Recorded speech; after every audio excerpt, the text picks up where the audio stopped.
From Hollywood, the Raleigh Cigarette Program, starring Red Skelton with Ozzie Nelson and his music, Harriet Hilliard and Wonderful Smith.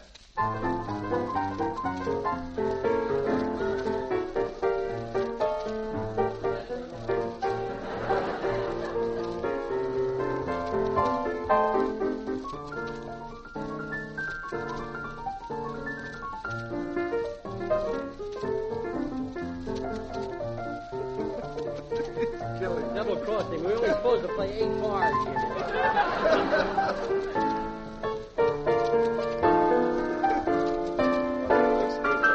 Well, come. Let's not wear ass cap on the ground. That was Ozzie Nelson's modern streamlined version of an old favorite, Irving Berlin's Remember. And here is Metro-Goldwyn-Mayer's modern streamlined young comedian, the star of our show, Red Skelton.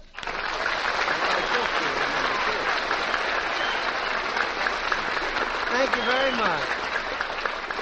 Thank you, and good evening, ladies and gentlemen. Hi, Red. Oh, how are you there, Truman? And congratulations, Red, on your new MGM contract. Say, you're getting pretty popular in the movies, aren't you? Yeah, only last week, Grauman's Chinese Theater invited me down to put cement in my profile. Well, I'll say this. You're a good sport, Red. Yeah. Say, and I certainly enjoyed that surprise party you gave. It was a surprise party, wasn't it? It sure was. The cops didn't break the door down till almost 12:30. Say, Red, I hope you didn't mind when I spilled that beer all over the rug. No, I didn't care. I managed to squeeze it all right back in the bottle.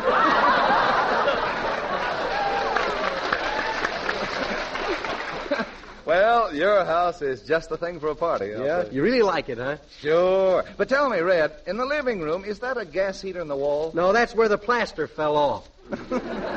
Well, it certainly is a nice, rambling house. Yeah, well, that's the trouble. It rambles too much. It does? Why? It doesn't like the neighborhood. You looked awfully tired after that big party, Red. Yeah, I was kind of tired. When I went to bed, I had a terrible time. You did? Yeah, you know, I had to count 563 Earl Carroll girls before I could go to sleep. That's too bad. Yeah. You know, I think there's something wrong with me, though. Sure enough? When I finally closed my eyes, all I could dream of was counting sheep.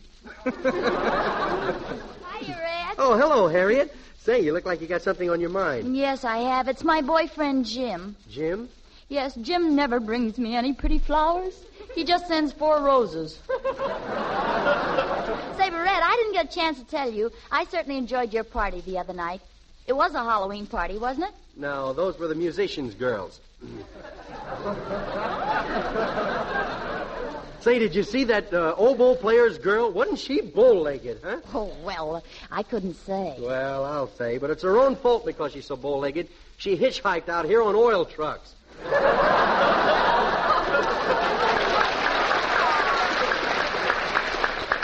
Red, I was talking to your girl, what's her name? I'm not sure, but from the way she acted, I think it was Dumbo. Oh, fine. No, she's smart, though. Oh, she was? Yeah, every once in a while she took her thumb out of her mouth and said something very brilliant. She seemed kind of old. Has she been in Hollywood long? Yeah, I think so. She was chased here by the glacier. Oh, but anyway, when she arrived at the party, she acted very well-bred. Mm-hmm. She arrived well-bred and went home sliced. Hello, friends. Oh. Well, how are all my dear, dear friends tonight? What are you running for?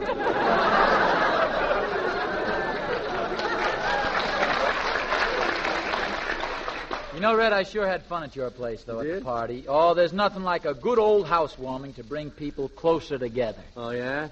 You've never been to Bullock's basement on Dollar Day, huh? Hey, listen, Ozzie, about that party the other night, I got a bone to pick with you. You mean we didn't eat everything? It's not that. It's that drummer of yours. I thought he acted very ill-mannered at the table. Oh, I wouldn't say that. Well, I would. It's the first time I ever saw anybody siphon soup. Oh, that's too bad. Gosh, I didn't know what got into my boys at your party. It certainly wasn't food. You mean they were still hungry after dinner? Hungry? They cleaned up everything on their plates, and then they got into an argument about whether the trombone player would be better grilled or fried. Well, I saw him later, and he was fried.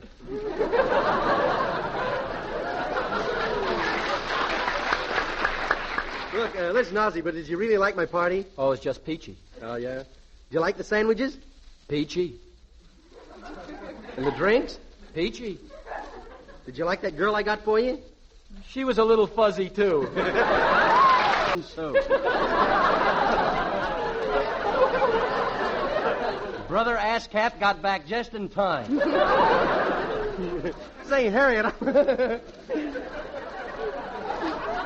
I want to thank you for playing that benefit for the doctors and nurses the other night. Oh, I enjoyed it, Red. And, gee, you sure made those doctors and nurses laugh. Oh, thanks. You know, a very odd thing happened to me there. What?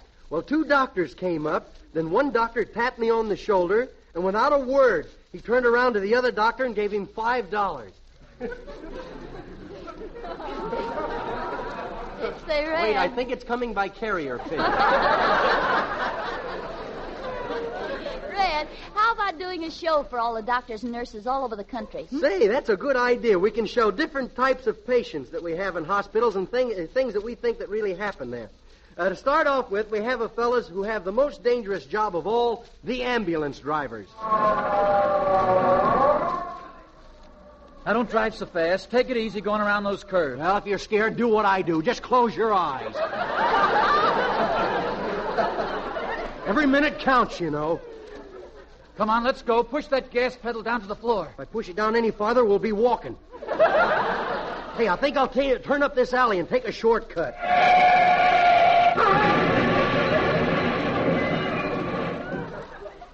A one-way alley.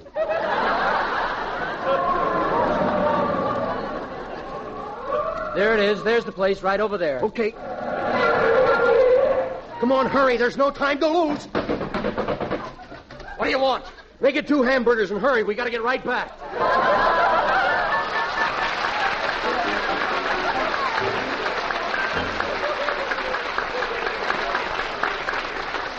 You know, I was in an ambulance once, and I got to the hospital so fast that my ailment didn't get there till 10 minutes later.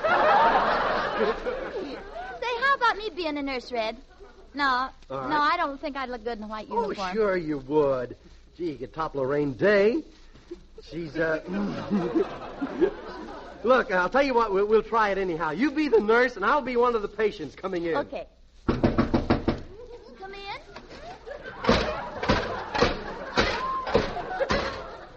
My goodness, what have you got in those shoes? Slot machines? Nope, it's not that, lady. I have come to see the doctor about those sounds. He's got to help me. I got too much iron in my blood.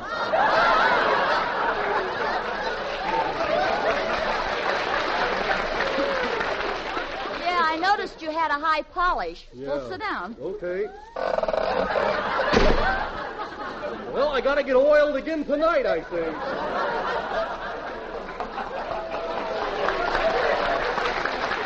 My, that is a strange ailment. Yep. Does it run in the family? Yep, my grandfather was a railroad magnate.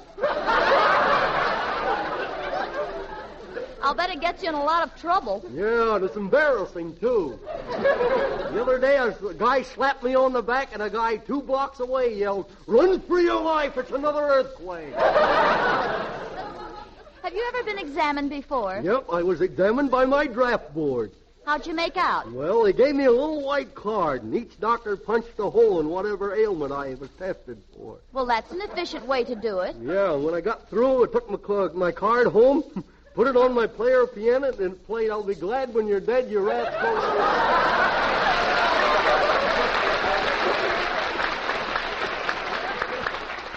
Oh, well, that sounds pretty serious. Yeah, We'd it better is. see the doctor right away. Okay. Follow me, please. Yes, sir. I sound like I got dish-pan hands, don't I?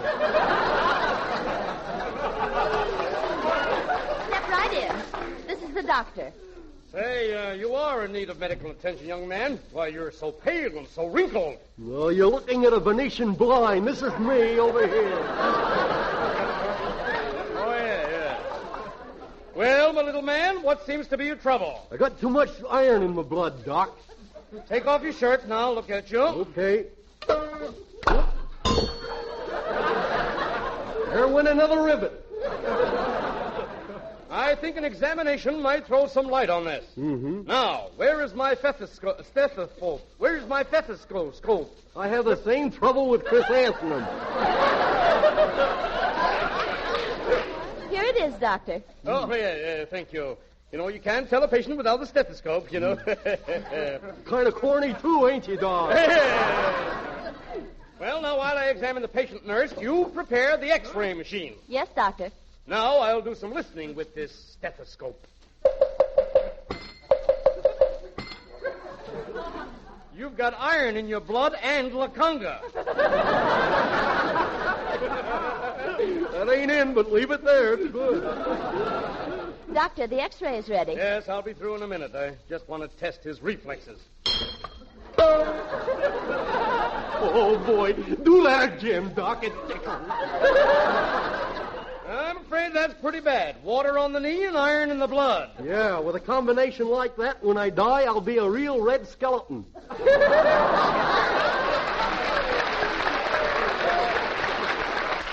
All right, young man. Now step in front of this X-ray machine. Up here. Yep, that's it. Okay, Doc. Now, look straight ahead. Okay, Doc. What do you see, Doctor? A lot of little men on their knees praying. Oh, you've got the machine on too strong. What you're looking at is a crap game in the basement. So I am. You don't know much about medicine, do you, Doc? I'll have you know I studied 4 years with Dr. Mayo, Ph.D. Oh, yeah? Well, I studied 2 years with Dr. Kildare, MGM. Look, Doc, will you operate, do you think? Not unless I send for an acetylene torch. Oh, look, Doc, you gotta help me. I can't go on living this way, you know. Why? Well, I take a drink of water, my teeth are rusty for 2 days. Have to shave with a magnet. There's no future with a girl with a guy like me. Well, what's the matter with you and the girls? What girl's gonna kiss a steel trap? How long have you been in this condition? 10 years. But you gotta help me, Doc. You gotta help me. Sound like a daytime serial program. You say that you've been this way for 10 years? Yep. Then why do you want to, all of a sudden, to get rid of it?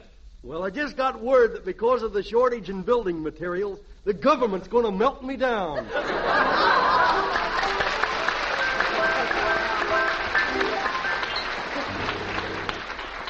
Tragic case, Dad. Oh, Red, I heard something even worse. Yeah, what? This poor fella had too much sugar in his system, and he licked himself to death. That was my line. What happened? Well, that's not the most tragic cases that go into a hospital. The most tragic case of all is the expectant father.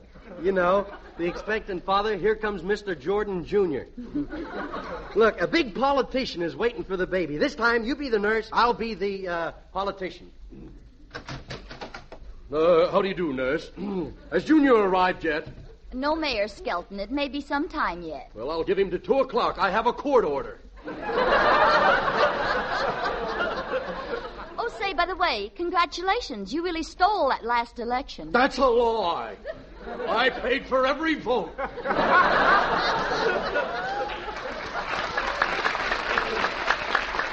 you proud to be the father of a new baby? Well, the way I look at it, 21 years and another voter.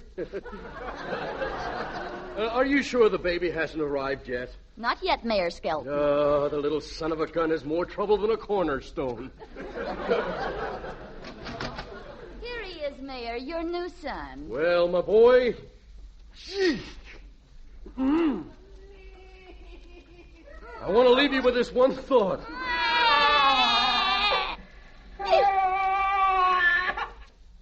A Republican.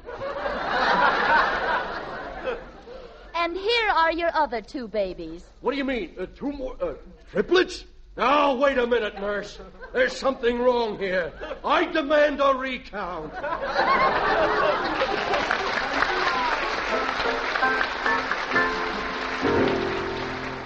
Then we have the young doctor who's just out of school. This time, I'll be the doctor, and Wonderful Smith, you be the patient. Good morning. Well, Doctor, I'd like a checkup. Mm-hmm. You want your oil changed, you mean? Let's see. From where I'm standing, you look like you got muken glucas of the Ikalukas. Well, what's that? I don't know, but it costs $5. Well, I'll have to give you an examination. Here, take off your coat. Now, take off your vest. Now, take off your shirt. Well, sit down over here. Well, Doc, for a minute you had me worried there. All right, now let's see your tongue. No, stick it out farther. Not farther. It's tied on back there. What you want me to do, lay it on the floor?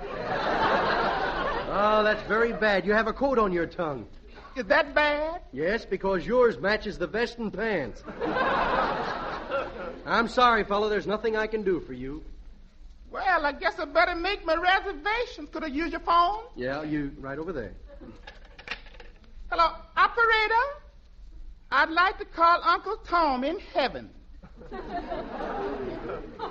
What'd you say? Deposit another quarter? But, operator, the Los Angeles Chamber of Commerce told me that heaven was inside of the Los Angeles city limits.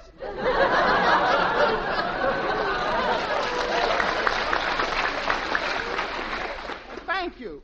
Hello, Uncle Tom? This is wonderful. Wonderful Smith. What'd you say? No, I don't feel very good. By the way, did Grandpa get up there okay? Yeah, it was kind of sudden. Grandma found out that those dice were loaded. You don't have to hang up. Take your time, Uncle Tom. Why, this is the station code. What's that? You've got to polish some stairs and a few hundred stars. Well, how come you've got to do so much work? Oh, I see. Short of help up there.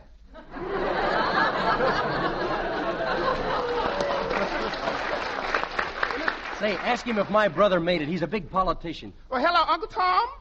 Did a politician by the name of Skelton make it? Oh, I see. You haven't had a politician up there for the past 30 years. Well, Uncle Tom, I called to see if you could make a reservation. I'd like a room with a halo and a good view of the earth. Yes? Oh, yes, I could do a lot to make it happy up there. Did you ever hear the boogie-woogie played on a harp? Well, tell me, are the girls pretty up there? Oh, I see. If you think about women, you'll lose your wings. You mean you can't even think about sweet Georgia Brown? Yeah, you're right. Yes, she was a pretty girl. Yeah, you sure did have a lot of fun with her. Hello, Uncle Tom? Uncle Tom, what happened? Oh, my goodness. Uncle Tom has been grounded.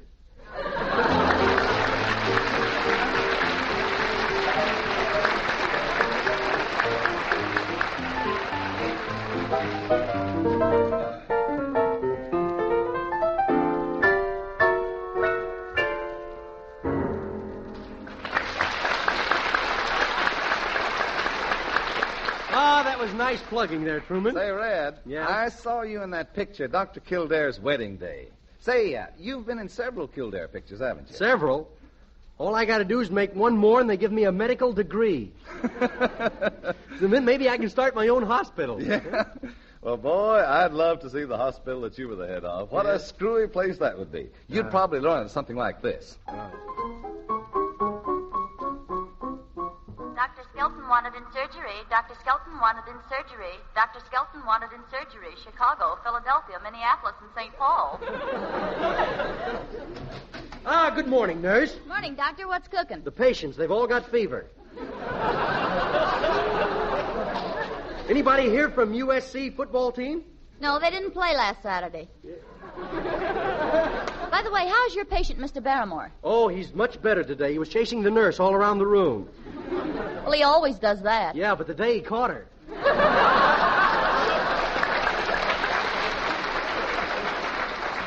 Well, what are you so mad about? Well, I never did that good. How was the patient in room 607? Oh, pretty bad. He just saw 3 pink elephants. Oh, that is bad. Yeah, there was 4 of them. Say, anybody waiting to see me? Yes, quite a crowd. You'd better go out and get in your cage. Yeah. Now, please, nurse.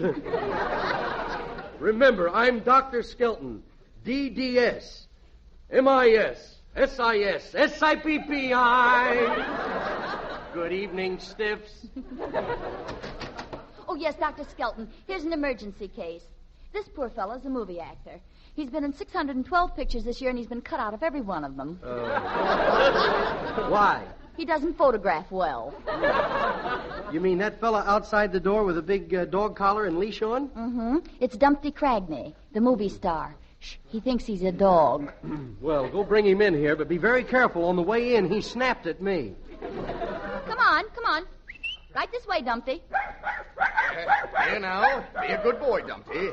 Dr. Skelton, allow me to introduce myself. I'm Frank Borzaghi, owner of the Flimsy Feature Picture Company. And this is our biggest star, Dumpty Cagney. He thinks he's a dog.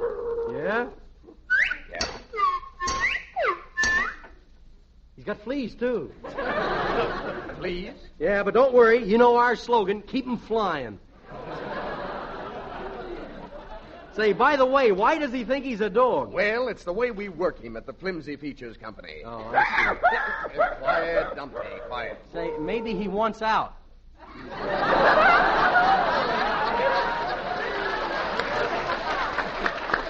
This is bad. Yeah, and the only pictures he wants to do are old Rin Tin Tin parts. You know, this is the most unusual case I've ever guessed wrong on. I'll tell you what, I'll cure him for $20,000. $20,000? Yep. Are you sure I can spare it? Sure, just think, $20,000. Let's see. After all the taxes are taken out, that gives me a nice little $2 profit. That ain't much money, is it? Well, I don't know. Might be able to get a pound of butter with it. If I go to the right place. Well, I'll take the case. But first, we've got to get this little flea, give this little flea trap an intelligence test. Come here, Dumpty. Now, come on, now, lay down, fella. Come on, lay down. You'll have to say lie down. He thinks he's a Boston Terrier. Oh. Now, look, Dumpty. Now, listen to me. You're a man, not a dog. Now, answer these questions. What's on top of this house? Roof, that's right. He's not completely gone. Say, now tell me, who is the President of the United States? Roosevelt! Roosevelt! There's still hope. What we got to do is to do something to disturb this idea that him thinking he's a dog. Now, let's see. I'll tell you what we'll do. We'll tie a can to him. Now, let's see. Well, why don't you tie the can to it? There's no place to tie it. Say, I've got an idea. Go outside and give him some dog food. That'll kill the idea of him thinking he's a dog. When he sees you open the can, it'll make him sick. It always did me. Thanks, Doctor. Come, Dumpty. Dumpty.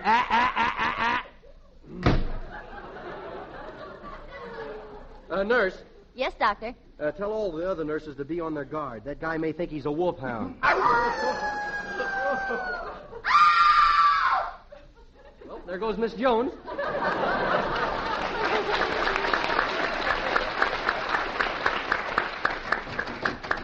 Good morning, Dr. Jekyll. Why, you look happy today. Yes, I'm in a good mood today. On my way over to the hospital, I ate 3 good humor men. Now, how do you feel? Oh, just fine.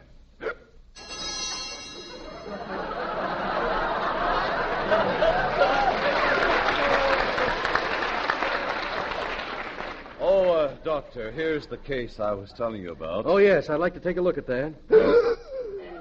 It's all This head. is the strangest case I've ever seen. Yes, it's all head and no body. Yes. What shall I do? What shall you do? Yes. You send that beer back the first thing in the morning. Dr. Skelton, that Yes? big movie producer is here. Yeah, what does he want? He wants to preview his X-ray pictures. Well, tell him to come back tomorrow. We still haven't found a bone to play opposite his appendix.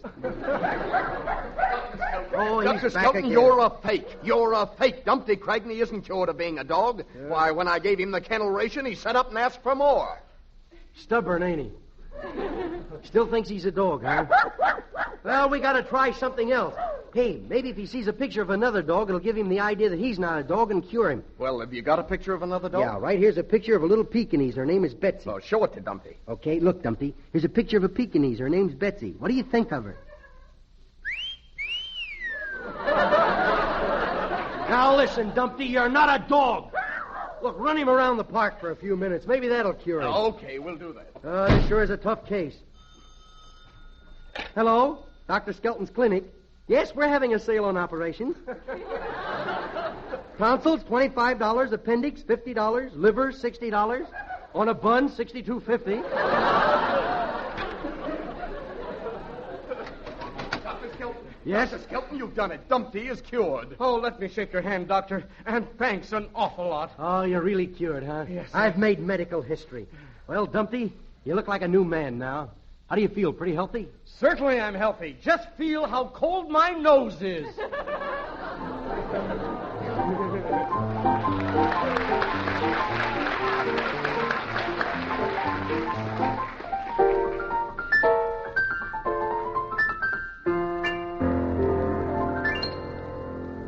This is Truman Bradley, ladies and gentlemen. Remember, we'll all be back at the same time next week. Red Skelton, Ozzie Nelson and his music, Harriet Hilliard, and Wonderful Smith.